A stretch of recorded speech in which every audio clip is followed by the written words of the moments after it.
예수님께서는 모든 그리스도인과 함께 계시거든요.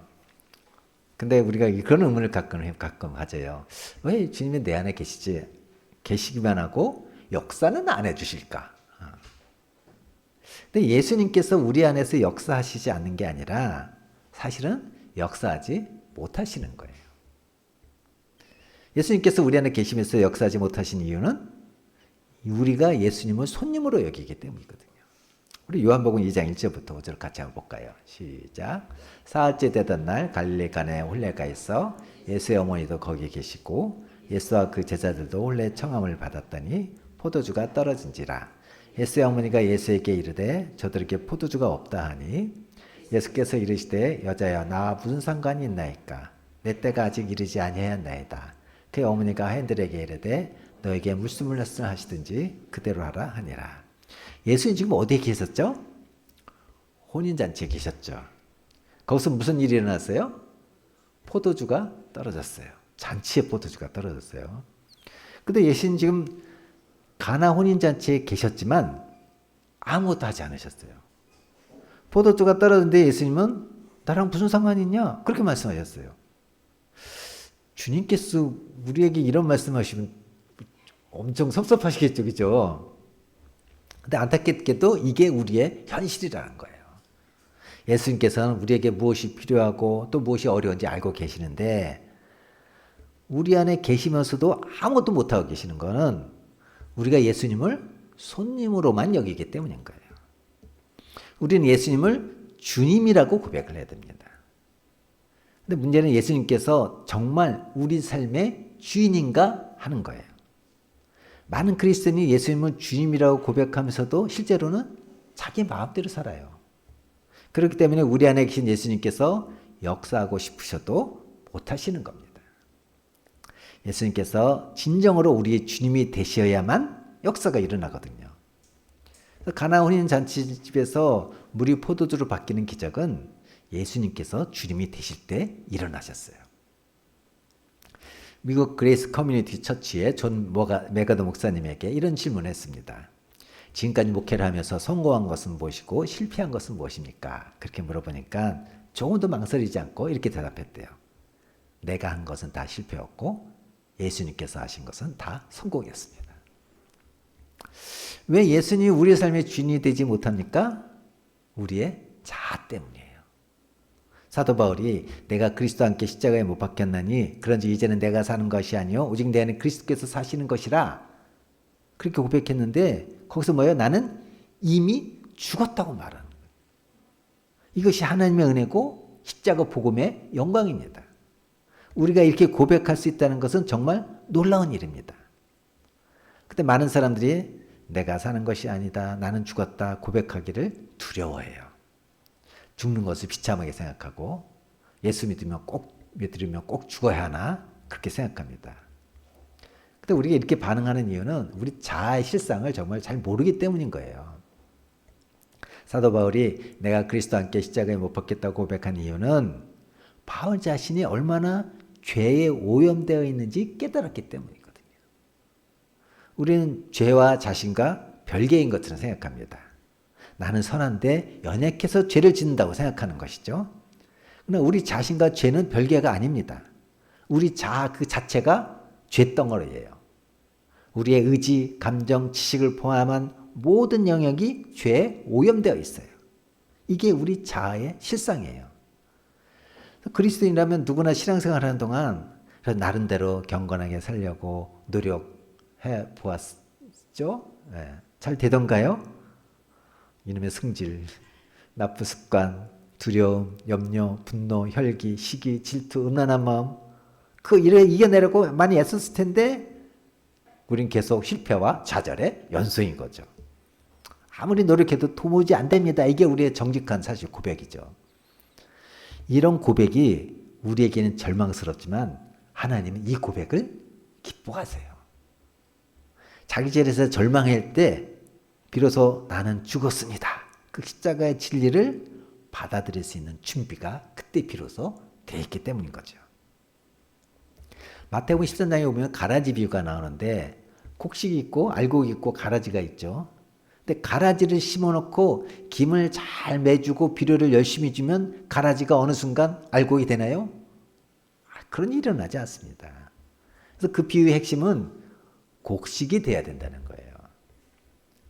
저는 열심히 기도하고 매일 큐티하면 제가 조금씩 사라지고 예수님의 사람으로 변화될 줄 알았어요.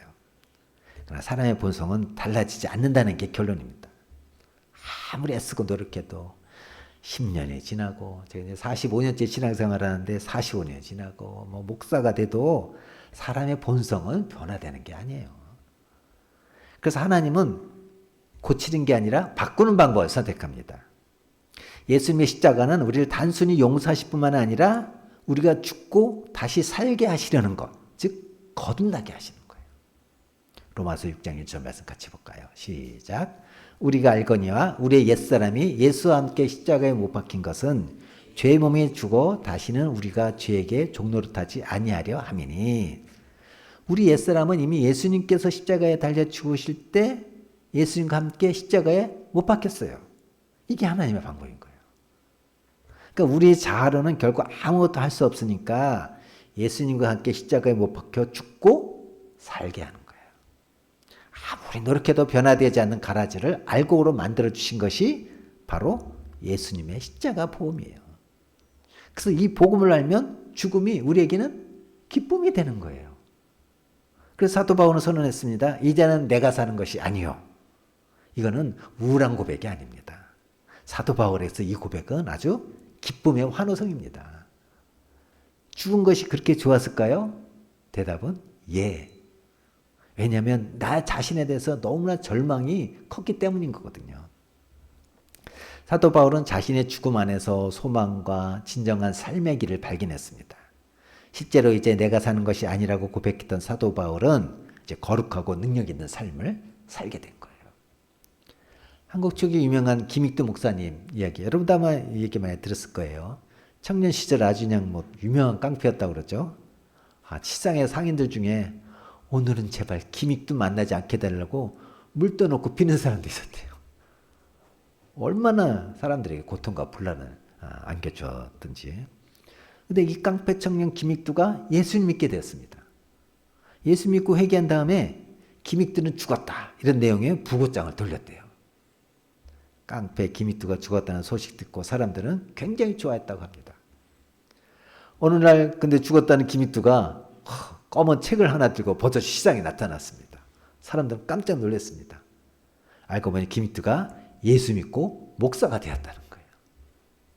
한 사람이 김익두 목사님 시험하려고 길을 지나갈 때 물통을 한번 바가지를 뒤집어 씌웠습니다. 그러다 김익두 목사는 물을 툭툭 털고 이렇게 쳐다보더니 예수는 내가 믿고 복은 네가 받았구나, 그렇게 말했대요. 진정한 변화가 김익두 목사님께 일어난 거죠. 우리가 이렇게 살 수 있다면 얼마나 행복하겠습니까? 시험거리가 생길 수 없습니다. 해결되지 않은 문제가 없습니다. 이게 예수님 안에서 누리는 우리의 복이고 능력인 거예요. 근데 많은 그리스도인들이 자아가 살아있지 않고 자아가 살아있고 죽지 않았다는 거예요. 예수님의 제자는 예수님을 따르는 사람을 말하죠. 우리가 어떻게 예수님을 따르는 제자의 삶을 살 수 있을까요? 성경 공부도 하고 기도도 많이 하고 어려운 사람도 구제하면 예수님 따른다고 말할 수 있을까요? 그렇지 않습니다. 예수님의 제자가 되는 길은 따로 있습니다. 마태복음 16장입니다. 시작. 이에 예수께서 제자들에게 이르시되 누구든지 나를 따라오려거든 자기를 부인하고 자기 십자가를 지고 나를 따를 것이니라. 누구든지 제 목숨을 구원하고자 하면 잃을 것이요 누구든지 나를 위하여 제 목숨을 잃으면 찾으리라. 자, 이 말씀에 의하면 예수님을 따르려면 어떻게 해야 된다고요? 자기를 부인하고 십자가를 져야 된다. 그러니까 이 말씀 우리가 제자인가 아닌가, 이 기준이 뭐예요? 자기를 부인하고 자기 십자가를 졌느냐에 있다는 거예요. 자기를 부인하고 자기 십자가를 지라는 것은 예수님이 십자가에서 죽으신 것처럼 우리 자신도 죽었다는 사실을 분명히 알라는 거예요. 나는 이제 죽었습니다. 그 고백이 분명한 사람은 예수님을 따를 수가 있어요. 자기 죽음이 분명하지 않으면 결코 주님이 가신 길을 따라갈 수가 없습니다. 목회를 하면서 늘 안타까운 것 중에 하나는 어느 교회든지 문제를 일으키는 사람은 거의 예외 없이 열심 있는 교인들이라는 사실이에요. 그는 대체로 여러 해 동안 교회를 위해서 자신의 시간과 물질과 재능을 바친 사람들입니다. 근데 문제는 그들 때문에 교회 안에 온갖 시험거리도 생긴다는 거예요. 왜 열심히 있는 교인이 시험을 일으켜요? 자아의 문제가 해결되지 않았기 때문이에요. 어느 교회 여성교회 안에서 시험거리가 생겼습니다. 시험의 발단은 주일 점심 식사 준비 때문이었습니다. 누구는 배추김치를 담그자고 하고 누구는 깍두기를 담그자고 했다는 거죠. 아무것도 아닌 일이 교회 안에 시험이 되는 것이 현실이에요. 이것이 바로 자아가 일으키는 문제입니다. 어떤 교회는 신지를 이쪽에 둘 것인가 이쪽에 둘 것인가 강단 위에 둘 것인가 밑에 둘 것인가 이걸 가지고 싸우는 경우도 있습니다. 여러분은 죽으라는 주님의 명령을 들어본 적 있습니까? 제가 은혜의 눈에 떴을 때 하나님께서는 저에게 죽으라고 하셨어요. 죽으라. 이게 제가 가진 모든 문제 해결의 열쇠였어요. 많은 성도가 상처받았다고 말합니다. 그래서 다르게 생각하면 상처받기 쉬운 자아를 붙들고 살았다는 말인 거예요. 살기 힘들다고 말하는 사람도 있습니다. 그 역시 자신의 힘에 의지해서 살았다는 말과 같아요. 자기만 믿고 사는 사람은 불행한 사람입니다. 자기밖에는 자신을 책임질 사람이 없기 때문입니다. 우리 삶이 힘들고 불행한 것은 환경이나 사람 때문이 아닙니다. 우리 삶이 힘들고 불행한 것은 자아가 죽지 않았기 때문입니다. 자아가 죽지 않으니 환경이나 사람이 힘들게 느껴지는 거예요. 어느 선교사가 이런 말을 했다고 합니다. 회교권 선교, 공산권 선교 어렵다고 말하지만 선교사가 살려고 하니 어려운 것이다. 만일 그 나라에 들어가서 죽으려고 한다면 문은 얼마든지 열려있다. 우리가 예수님 모시고 사는 것이 얼마나 놀라운 일입니까? 우리 자아가 죽어야 우리 안에 계신 예수님께서 역사하실 수 있습니다. 우리 자아가 죽으면 누구보다도 우리 가족들이 복을 누리게 됩니다. 내 남편, 내 아내, 내 부모, 내 자녀가 우리 안에 계신 예수님의 역사를 경험하고 예수님을 만납니다. 교회에서도 우리 자아가 죽을 때 예수님께서 진정한 교회의 주인으로 역사하실 수 있습니다. 내가 죽어야 교회가 삽니다. 내가 살아있으니 교회가 죽어있는 겁니다.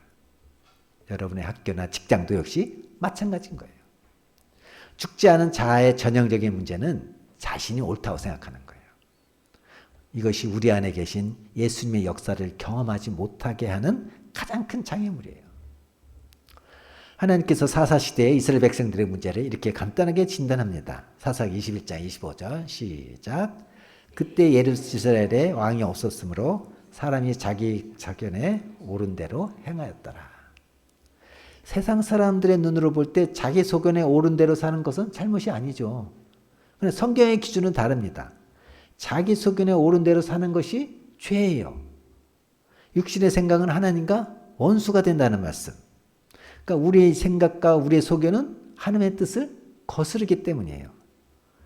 우리 삶에서 일어나는 대부분의 문제는 내 생각이 옳은 대로 살기 때문입니다. 이거 정말 고치기 어렵습니다.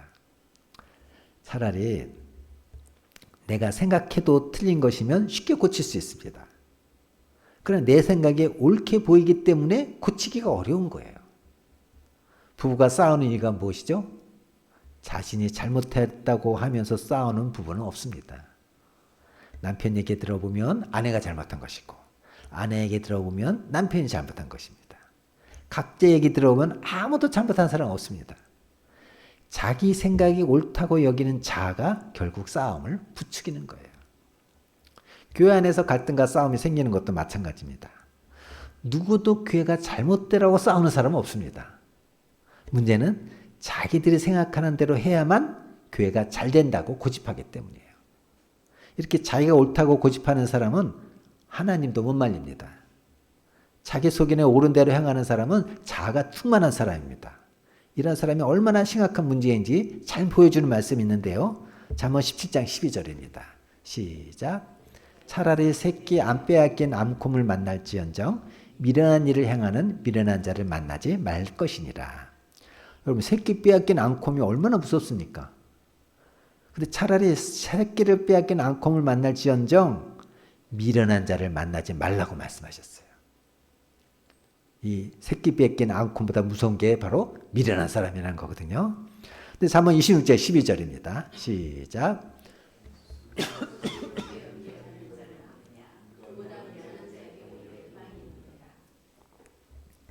미련한 사람보다 더 무서운 사람이 뭐예요? 스스로 지혜롭게 여기는 사람이라고 말한 것이죠. 예수님 안에서의 죽음을 정확히 이해하지 못하는 그리스도인이 많습니다. 세상 사람들에게 자신의 죽음은 모든 것의 곧 종말을 의미합니다. 그러나 그리스도인들에게 죽음은 곧 새 생명의 삶, 능력 있는 삶의 시작을 의미합니다. 그때 비로소 내 안에 계신 예수님께서 나를 통해서 역사할 수 있게 되기 때문인 것입니다. 여러분, 돈이 하나도 없지만 오직 기도와 그 응답으로 2,000명의 고아를 먹여 살렸고 10,000개의 고아원을 도왔던 조지 물러 목사님, 여러분 잘 아시죠? 목사님께 사람들이 물었답니다. 어떻게 그렇게 능력 있는 삶을 살 수 있었습니까? 그때 목사님이 이렇게 대답했대요. 능력이란요, 제게는 죽음만이 있었을 뿐입니다. 나는 어떤 날 죽었습니다. 조지 물러에 대해서 죽고 세상에나 친구들의 칭찬에 대해서 죽고 책망에 대해서도 죽었습니다. 죽음, 이게 조지 물러 목사의 능력의 원천이었던 거예요. 우린 지금까지 죽지 않는 자아가 어떤 문제를 일으키는데 살펴봤는데요. 그럼 자아를 어떻게 죽을 수 있을까요? 많은 성도가 내가 죽어야지 죽으려고 애씁니다.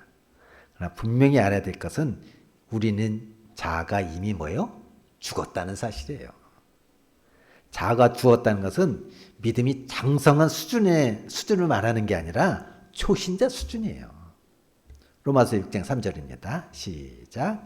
무릇 그리스도 예수와 합하여 세례를 받은 우리는 그의 죽으심과 합하여 세례를 받은 줄을 알지 못하느냐. 우리는 예수님을 구주로 마음에 영접할 때 뭐예요? 이미 죽었어요. 우리가 예수 믿고 세례 받았다는 말은 뭐예요? 나는 죽고 예수님과 함께 다시 태어났다는 뜻입니다. 그리스도인들은 이미 장례식을 치르고 사는 사람들이에요. 이게 진리고 복음입니다. 그러나 아직 중요한 것이 남아 있습니다. 이 진리를 결론으로 삼고 믿음으로 고백하는 거예요. 갈라디아서 2장 20절 말씀. 시작. 내가 그리스도와 함께 십자가에 못 박혔나니 그런즉 이제는 내가 사는 것이 아니요 오직 내 안에 그리스도께서 사시는 것이라. 이제 내가 육체 가운데 사는 것은 나를 사랑하사 나를 위하여 자기 자신을 버리신 하나님의 아들을 믿는 믿음 안에서 사는 것이다. 로마서 6장에서는 우리라고 했는데 지금 갈라디아서는 내가라고 얘기하고 있죠.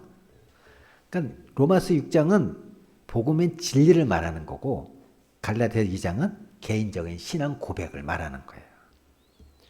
예수님 십자가에 죽으셨을 때 우리 옛사람도 예수님과 함께 십자가에 못 박혔습니다. 십자가는 예수님이 죽으신 십자가인 동시에 내가 죽은 십자가예요. 하나님께서 그렇게 정하셨어요. 우리가 할 수 있는 할 수 있는 것은 이 진리를 아멘으로 받아들이는 것뿐이에요. 죽으려고 노력하는 것이 아니라 이미 죽었다고 여기고 믿음으로 죽음을 고백하는 거예요. 우리도 사도 바울처럼 십자가의 복음이 내게 그대로 임했음을 고백할 수 있어야 됩니다. 우리는 우리 자신에 대한 사망 선고를 해야 됩니다. 죄의 종로를 타던 자에게 죽음을 선고하는 것입니다. 나는 예수님과 함께 십자가에 죽었습니다. 이제 나는 예수님으로 사는 사람입니다. 예수님께서 나의 생명이시고 나의 전부이십니다. 우리가 이렇게 고백하며 나갈 때 그리스도 안에서 이루어진 죽음이 실제가 됩니다. 그때 비로소 예수 그리스도께서 생명이 되시고 주인 되심을 체험하게 됩니다. 십자가 복음 앞에 정직하게 서야 합니다. 그리고 십자가를 죽음으로 통과해야 합니다. 십자가는 오직 자아의 죽음으로만 통과할 수 있습니다. 자아의 죽음으로 십자가를 통과할 때 비로소 우리는 예수님이 내 생명이 되시는 새로운 삶을 살 수 있게 되는 것입니다. 나는 죽었습니다로 고백하는 것은 난 더 이상 종노릇하던 옛사람이 아니다. 그런 의미입니다. 그 말은 혈기가 없어진 게 아니라 혈기에 종노릇하지 않게 되었다는 말입니다. 정욕이 없어진 게 아니라 더 이상 정욕의 종이 아니라는 말입니다. 마귀가 죄로 사로잡으려 할 때 마귀야, 나는 네 종이 아니야. 이전에 죄의 종노릇 하던 나는 죽었어. 나는 이제 예수님의 생명으로 사는 자야. 예수님의 종이야. 이렇게 선포하게 되었다는 거예요. 우리가 죽지 않았다고 말하는 것은 심각한 문제입니다. 정말 죽지 않았다면 우리가 새 생명을 가질 수 있을까요? 로마서 6장 8절입니다. 시작. 만일 우리가 그리스도와 함께 죽었으면 또한 그와 함께 살 줄을 믿노니. 골로새서 3장 1절입니다. 그러므로 너희가 그리스도와 함께 다시 살리심을 받았으면 위의 것을 찾으라. 우리는 앞으로 다시 살 것이 아니라 이미 다시 살았다는 거예요. 그래서 예수님 십자가 복음을 나의 복음으로 한번 고백해 보시기 바랍니다. 내가 자아가 죽지 않았을 때 어떻게 살았나? 나의 옛사람이 십자가에서 예수님과 함께 죽었음을 고백하고 예수님과 함께 죽었다면 앞으로 어떻게 살고 싶을지 그 결단을 여러분이 고백해 보시기 바랍니다. 어느 목사님의 나의 복음 간증입니다. 언젠가 교회에 저에 대한 소문이 퍼진 적이 있었습니다. 그 소문은 정말 근거도 없이 추측으로 만들어진 것이었습니다. 그런데 더 황당한 것은 말도 안 되는 소문을 듣고서 사실 여부도 확인하지 않은 채 확대 재생산하고 있는 교인들이었습니다. 집사님 중에 한 분명히 그 터무니없는 소문을 퍼뜨렸다는 것을 알게 되었습니다. 처음에는 얼마나 억울하고 분하고 속이 타는지 가만히 앉아 있어도 제대로 숨을 쉬기가 어려울 정도였습니다. 그 집사님을 당장 찾아가 헛소문을 퍼뜨린 연유를 따지고 개인적인 사과는 물론 교인들 앞에서 공개적인 사과를 받아내고 싶은 심정이었습니다. 그러나 그렇게 하는 것은 그를 교회에서 쫓아내는 것이나 다름이 없었습니다. 무엇보다도 그것은 예수님께서 원하시는 방법이 아니었습니다. 이러지도 저러지도 못하는 상황 가운데 바로 지금이 내가 죽어야 하는 때구나 생각이 떠올랐습니다. 저는 그 생각을 예수님께서 저에게 주신 말씀으로 받았습니다. 그러나 어떻게 죽어야 하는지 몰랐습니다. 그래서 그냥 무릎 꿇고 기도하다가 주님께 고백했습니다. 하나님, 저는 죽었습니다. 그래도 제 마음은 진정되지 않았습니다. 저는 다시 숨을 들이마시고 말했습니다. 하나님, 저는 이미 죽었습니다. 같은 고백을 2번, 3번, 4번 계속 반복했습니다. 그 고백을 10번째 반복하는 순간 저에게 정말로 죽음이 실제가 되는 것처럼 느껴졌습니다. 그 죽음은 참으로 고요하고 평안했습니다. 숨을 쉬지 못할 정도로 고통스러웠던 제 마음이 차분히 가라앉았습니다.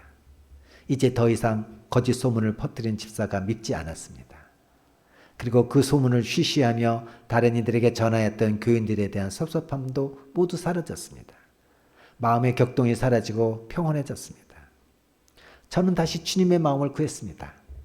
주님, 이제 저에게 주님의 마음을 주십시오. 그 기도를 드린 후 주님의 음성을 기다리는데 갑자기 통곡이 터져 나왔습니다. 말할 수 없는 마음의 아픔이 밀려왔습니다. 울다가 지쳐서 완전히 탈진 상태에 이르렀습니다. 손가락 하나 까다가 쏘는 상태로 누워있는데 내가 지금 왜 이렇게 울고 있지? 그런 의문이 들었습니다. 그때 예수님께서 다시 저에게 말씀해 주셨습니다. 조금 전에 네가 내 마음 달라고 기도하지 않았느냐. 저는 그때 죄에 빠져 허우적거리는 우리를 향하신 주님의 마음을 알게 되었습니다.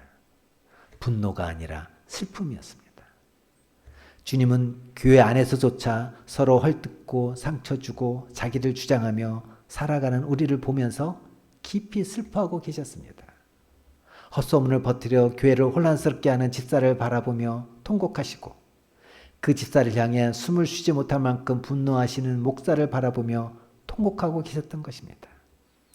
제 자아의 죽음을 인정하고 나서야 비로소 주님의 마음을 알게 되었습니다. 죽음을 알지 못했다면 죽어도 몰랐을 주님의 마음을 알게 되었습니다. 예수님 안에서 죽음이 실제가 되면 모든 문제가 바뀝니다. 두려움, 염려, 걱정, 미움, 원망, 욕심, 조바심 다 사라집니다. 그것들을 느끼는 주체인 내가 죽었기 때문이에요. 자아의 죽음으로 이런 것들이 처리되면 우리 마음에는 평안과 감사와 기쁨과 사랑이 생기게 됩니다. 환경이 문제되지 않습니다. 예수님 안에서 언제 어디서나 기뻐하고 감사하고 사랑할 수 있는 사람이 됩니다. 많은 그리스도인이 자아가 죽었다는 사실을 받아들이기 어려워합니다. 내가 죽었다면 감정도 없어지고 성질도 없어지고 혈기, 음란한 마음 같은 것도 없어져야 하는데 여전히 그대로인 것처럼 느껴지기 때문입니다. 그런 것들이 살아서 내 안에 꿈틀거리고 있는데 어떻게 내가 죽었다고 믿을 수 있을까요? 우리의 죄가 사함받은 것과 옛사람이 죽은 증거로 우리에게 주신 분이 성령입니다. 성령께서 우리 안에 거하시는 것을 보면 하나님께서 우리 죄를 사하시고 우리 옛사람이 죽었음을 인정하신다는 사실을 우리가 알 수 있는 것입니다. 예수님을 영접할 때 성령께서 우리 안에 오셨다는 것은 하나님께서 나의 옛사람이 죽었다는 사실을 인정하셨음을 의미하는 거예요. 우리가 존경하는 사람이나 사랑하는 사람과 함께 있으면 자신의 욕구나 계획, 의지가 다 죽어집니다. 오직 상대방을 위해서 모든 것을 하게 됩니다. 사람만 같이 있어도 육신을 따라 행하지 못하는 것이 우리의 경험입니다. 하물며 성령께서 내 안에 계시다는 것을 알게 되면 더 말할 것도 없는 것입니다. 고린도서 15장 31절 말씀 보겠습니다. 시작. 형제들아 내가 그리스도 예수 우리 주 안에서 가진 바 너에 대한 나의 자랑을 두고 단언하니 나는 날마다 죽노라. 사도 바울은 어떻게 죽음을 살았다고요? 날마다 죽는 삶을 살았대요. 사도 바울이 날마다 나는 죽노라 고백한 것은 여전히 육신의 욕구를 가지고 있다는 뜻이에요. 사도 바울은 육신의 욕구가 살아있다는 사실을 알고 있었습니다. 그러나 그는 그럴 때마다 자신이 죽었다는 진리를 계속 확인했습니다. 계속해서 나는 죽었고 내 안에 예수님이 사신다. 그 진리를 결론 삼고 고백했던 것입니다. 사도 바울의 이 믿음을 통해서 예수님께서 역사하실 수 있었던 것입니다. 안타까운 것은 나는 죽고 예수로 사는 이 엄청난 복음을 듣고도 믿음으로 나는 죽었다. 예수님으로 산다. 고백하며 살지 않고 계속 죽여달라고 기도한다는 거예요. 우리가 내가 그리스도와 함께 십자가에 못 박혔나니 그런 찬양 부르죠. 그 찬송을 부르면서 울고 소리질러 기도하며 떼굴떼굴 구릅니다. 그 찬송 부르면서 그렇게 우리가 우는 이유는 주는 저 아직 안 죽었어요. 제 마음대로 살고 있어요.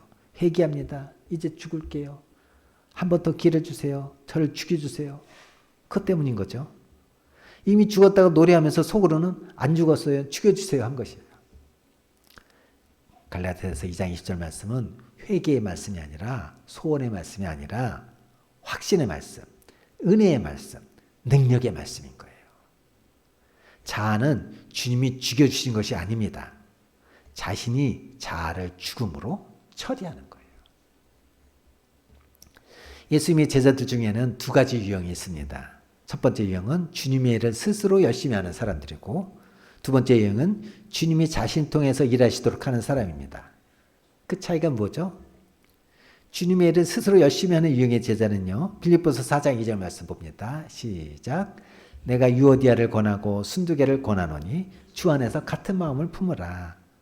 이 유오디아 순두개는 빌립보 교회의 충성스러운 여성 지도자였지만 한편으로는 교회 내 분열과 시험을 일으키는 사람들이었습니다. 사도 바울은 두 사람에게 주 안에서 같은 마음을 품으라고 권면했습니다.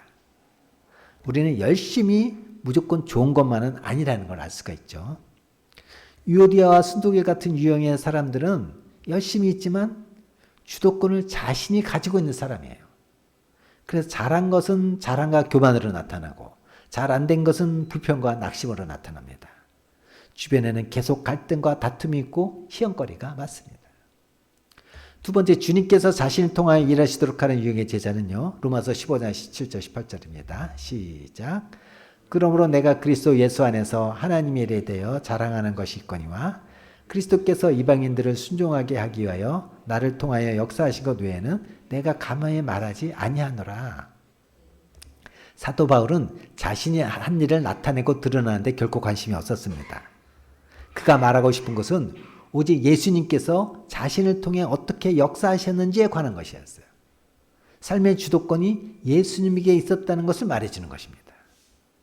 사도 바울처럼 삶의 주도권이 예수님이 있을 때 하나님의 역사가 드러납니다. 내가 일하는 것처럼 보이지만 실제로는 하나님께서 일하시기 때문입니다. 어떤 일이 잘 되어도 교만하지 않고 겸손할 수 있습니다. 반대로 어떤 일이 실패한다 하더라도 절망하거나 낙심하지 않을 수 있습니다. 자아가 드러나지 않기 때문에 갈등과 분쟁도 사라지고 하나가 될 수 있습니다. 예수님께서 우리를 통해 역사하실 수 있으려면 자아의 죽음을 받아들이고 고백해야 됩니다. 우리의 옛사람은 예수님과 함께 십자가에 죽었습니다. 우리가 해야 될 일은 그 사실을 아멘으로 받아들이는 것과 입술로 고백하는 거예요. 그러면 주님께서 역사하십니다.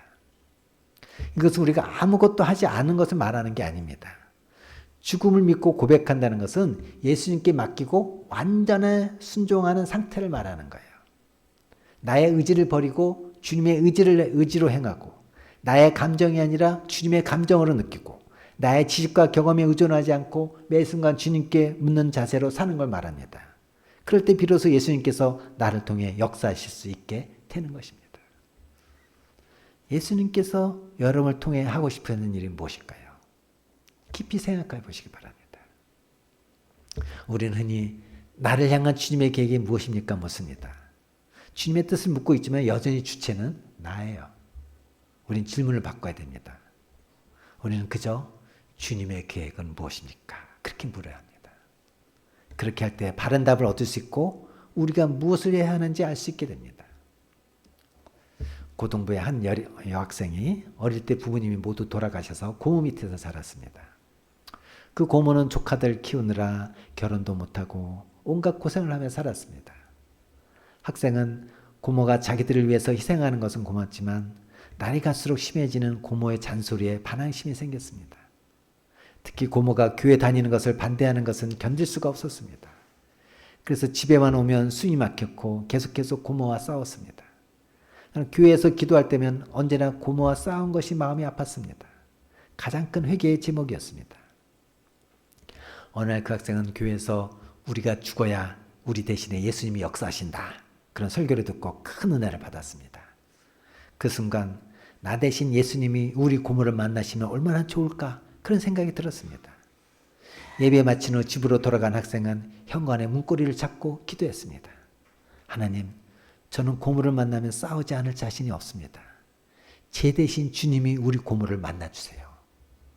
기도를 마치고 문을 여는 순간 잔뜩 미간을 찌푸린 고모가 영락없이 잔소리를 퍼붓기 시작했습니다. 그런데 그 잔소리를 듣는 학생의 마음이 전과는 달랐습니다. 예전에는 반항했을 텐데 그날에는 잔소리를 퍼붓는 고모의 주름진 얼굴이 눈에 들어왔습니다. 학생의 눈에서 왈칵 눈물이 솟구쳤습니다. 학생은 자기에게 소리를 질러대는 고모를 와락 끌어안았습니다. 그러고는 깜짝 놀라는 고모에게 말했습니다. 고모 많이 늙었어. 우리 때문에 너무 많이 늙었어, 고모.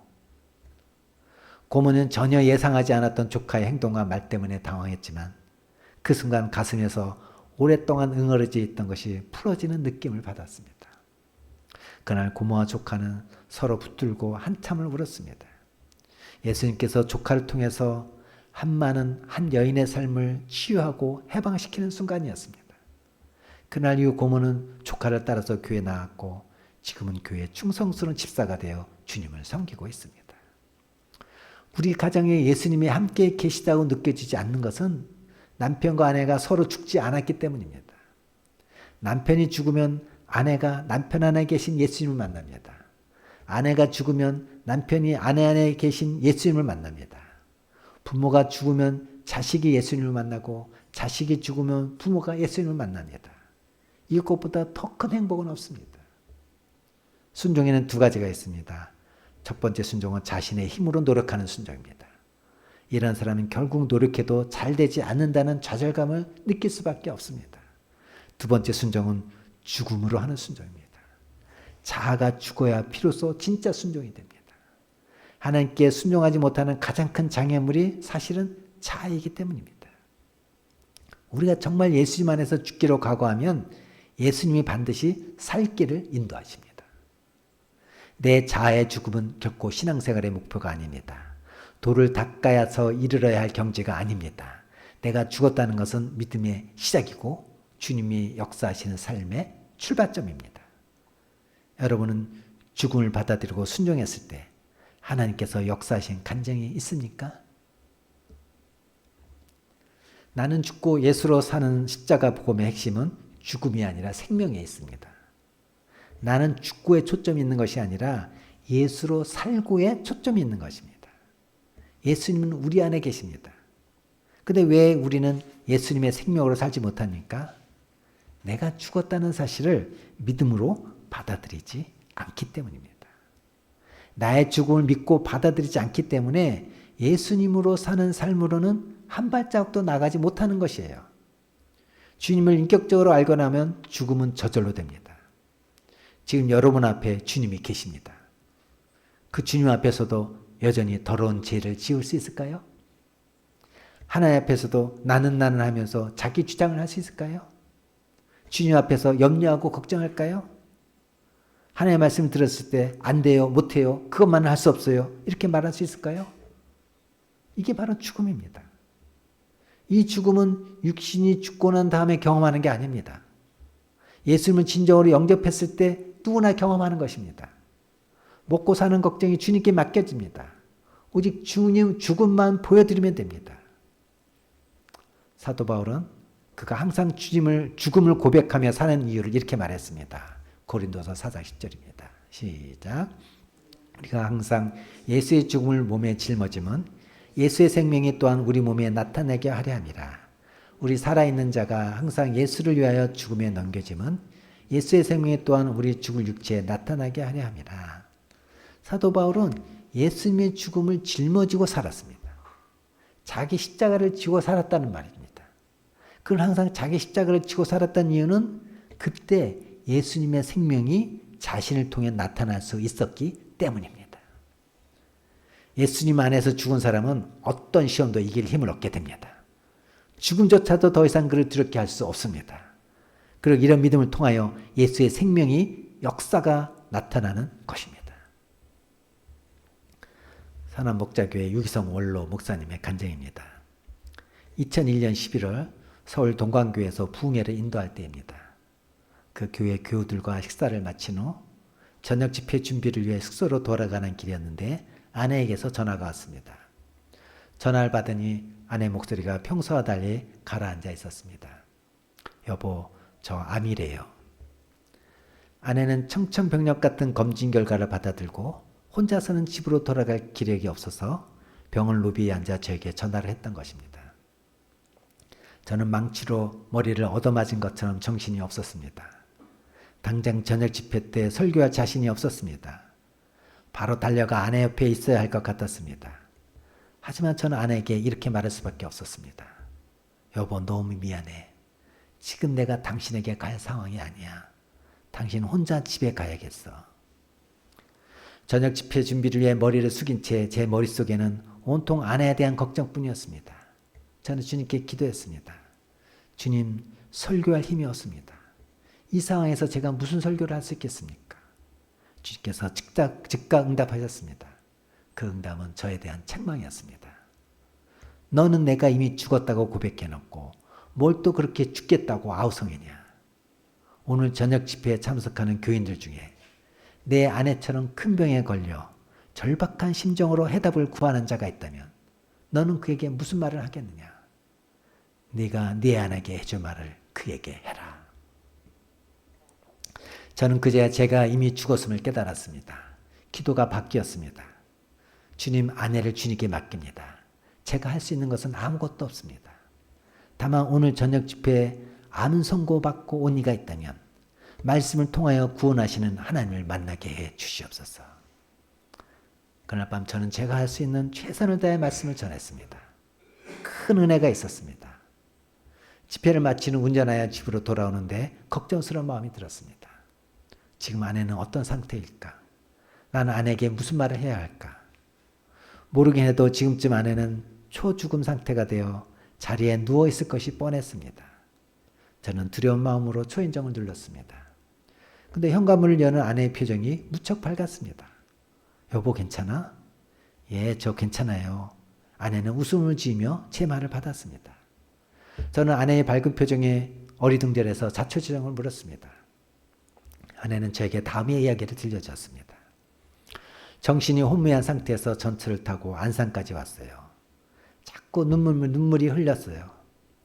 근데 안산역에서 내려 집에 가려고 택시를 기다리는데 갑자기 역 주변에서 좌판을 벌이고 장사를 하는 교우들 생각이 나더라고요. 혹시 저에게 무슨 일이 생기면 그분들 더 볼 수 없을지도 모른다는 생각이 들었어요. 그래서 마지막 신방이라고 생각하며 그분을 찾아뵈었어요. 근데 저희 느닷없는 방문을 받은 그분들이 너무 좋아하시는 거예요. 사모님이 자기들을 찾아왔다고 기뻐하는 모습이 얼마나 좋던지 제 문제를 잊을 정도였어요. 추운 날씨에 떨면서 장사하는 그분들에게 따뜻한 차와 저녁을 사드리고 함께 기도하고 일어났어요. 집에까지 택시를 타고 오는데 차 안에서 갑자기 기사분에게 전도를 해야겠다는 생각이 들었어요. 기사분은 제가 자꾸 교회 이야기를 하니까 무척 떨떠름해 하시더라고요. 그래서 제가 그랬죠. 기사님, 제가 지금 병원에서 암 선고를 받고 오는 길이에요. 우리가 사는 세상 이후에 분명한 천국이 있어요. 꼭 예수님을 믿으셔야 해요. 그랬더니 그분 태도가 확 바뀌는 거였어요. 제가 하는 말에 귀를 기울이며 듣더라고요. 그리고 아파트 앞에서 내리면서 다시 한번 교회 꼭 나가시라고 권면했지요. 사실 병원에서 암이란 판정을 들었을 때는 세상이 무너지는 것 같았어요. 그러나 곰곰이 생각했어요. 주님이 지금 나에게 가장 원하신 것이 무엇일까? 그것은 영혼을 사랑하고 구원하는 것이었어요. 제가 그 사실을 받아들이고 신방하고 전도하니까 마음이 그렇게 편해질 수가 없었어요. 하나님께서 저에게 얼마의 시간을 주시든 저는 그 시간을 주님과 이웃을 위해 사용하고 싶어요. 저는 아내의 말을 듣는 순간 깨달았습니다. 사람이 자신의 죽음을 받아들이고 삶의 초점을 자신이 아니라 예수님께 맞추면 죽음조차 우리를 무너뜨릴 수 없다는 것이죠. 그 제 아내는 암 제거 수술을 받았습니다. 그 시간 저희 부부에게 정말 힘들고 고통스러운 시간이었습니다. 그러나 하나님께서는 저에게 은혜를 베푸셨고 지금 아내는 암에서 완벽하게 고침을 받았습니다. 여러분은 정말 죽음을 앞두고 있다면 무엇을 하겠습니까? 지금 가장 고민되고 힘든 문제에 죽음을 적용해 보시기 바랍니다. 그리스도 안에서 자아의 죽음을 믿고 받아들이는 사람에게는 한 가지 더 놀라운 복이 있습니다. 그것은 자신을 감추거나 억누르지 않고 드러낼 수 있는 자유를 얻는다는 것입니다. 갑자기 집에 귀중한 손님이 찾아왔다고 생각해 보십시오. 급한 마음에 여기저기 널려있던 것들을 장롱 속에 집어넣고 구석구석 감춰둡니다. 겉으로는 정리가 잘 된 것처럼 보이지만 그렇다고 집안이 깨끗한 것입니까? 지저분한 것이 보이지 않을 뿐이지 깨끗한 것은 아닙니다. 많은 성도가 이런 식으로 죄와 교만과 성질을 힘겹게 감추고 누르고 살아갑니다. 감추고 누르면서 이겼다고 생각합니다. 그러나 드러나지 않는 것일 뿐이지 이긴 것이 아닙니다. 겉으로는 겸손한 척 먹이를 숙이지만 속으로는 교만이 머리를 듭니다. 성질을 애써 누릅니다. 속으로는 찡그리고 겉으로는 웃습니다. 그런 사람들에게 신앙생활은 자유와 기쁨이 아니라 또 하나의 짐이요 스트레스입니다. 유교의 공자는 수신을 가르쳤습니다. 계속 마음을 닦고 억제하라는 것이죠. 이게 성공해야 성인이 된다는 가르침입니다. 그리스도인이면서도 유교식으로 사는 성도가 많습니다. 그들은 매사에 조심하고 또 조심합니다. 율법적인 신자입니다. 그러나 예수님의 제자는 억누르지 않고 드러내고 또 드러냅니다. 자신의 내면을 드러내면서도 두려울 것이 없고 문제가 될 것이 없습니다. 왜냐하면 나는 예수님 안에서 이미 죽은 자이기 때문입니다. 이것이 그리스도인이 누리는 진정한 자유요, 복이요, 승리입니다.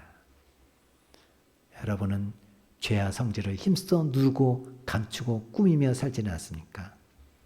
여러분의 신앙생활을 점검해 보시기 바랍니다.